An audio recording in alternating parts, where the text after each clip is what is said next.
Hey everybody, welcome back again to the AD&D 2nd Edition channel. I wanted to show off my first terrain crafting thing that I have ever made as far as this hobby goes, and I just completed this today. It was a bit of a process for me. I followed the instructions of other people, but basically what I did was I created the ultimate dungeon terrain with a few slight modifications of my own. So I really wanted to kind of show this off, and you can see what you sort of think about that. But first thing I wanted to show here is that I just bought this 18-inch Lazy Susan, and I spray painted. I got this idea from one of the other YouTubers that did a modification of this particular thing here, but basically this became white, so I spray painted it black. The reason for doing that is because around all of my bases I'm going to be doing them in black. Now what I've done here is I basically followed the dungeon crafting way of doing this. I mean, if you look up Ultimate Dungeon Terrain, you're going to see this is basically the similar type of thing. I've made a few mistakes along the way, but still very usable and great for this. So as you can see, if you put like some sort of minis on there, and if I actually had any terrain to put on this yet, this would be an excellent way of doing it. I think what I'm going to do is I'll probably be creating like the 2.5D kind of walls on it so that you could see everything that's going on with it.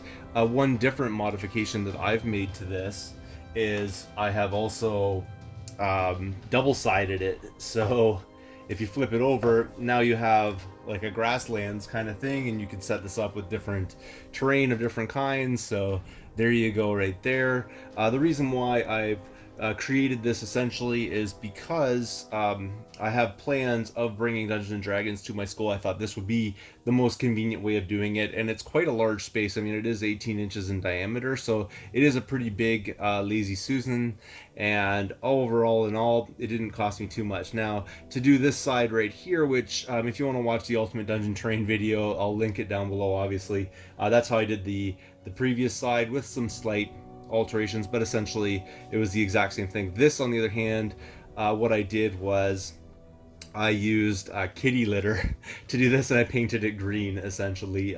Took me a couple of different coats of it, and I had to put a couple layers of the kitty litter to do this, but did that, put this green craft paint on it, and then I basically just did a dry brush with a lighter green on it, and I think it perfectly serviceable for green grasslands. Now, one thing I did know, because I did say that I had made a few mistakes along the way, and this is where that is really evident.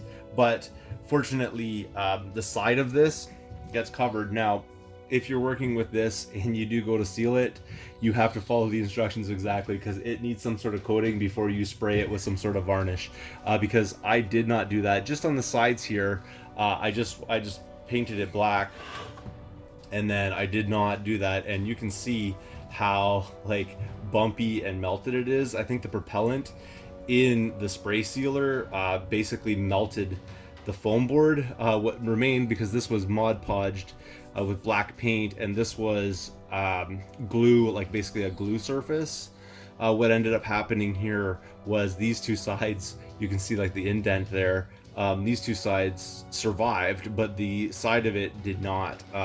Basically it sort of melted in a little bit, which to me is not a big deal actually, because it kind of looks cool, like the edge of the earth sort of idea.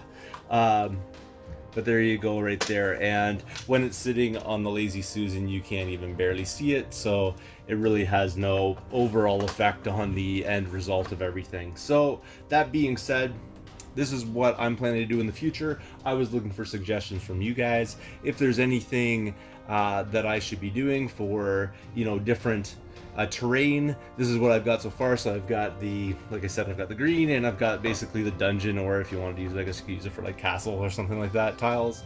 But I have about 6 or 5 more of these circles. This was the 6th one.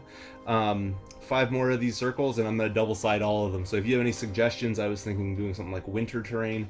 There's a variety of different things that you could do with this, but if you have any like sort of wacky suggestions I could go with that would suit Dungeons and Dragons, I'm more than willing to listen to it. That's everything I got for you this time around. Thanks again for watching. If you haven't subscribed yet, please do feel free to thumbs up this video, comment down below, and I'll see you all later.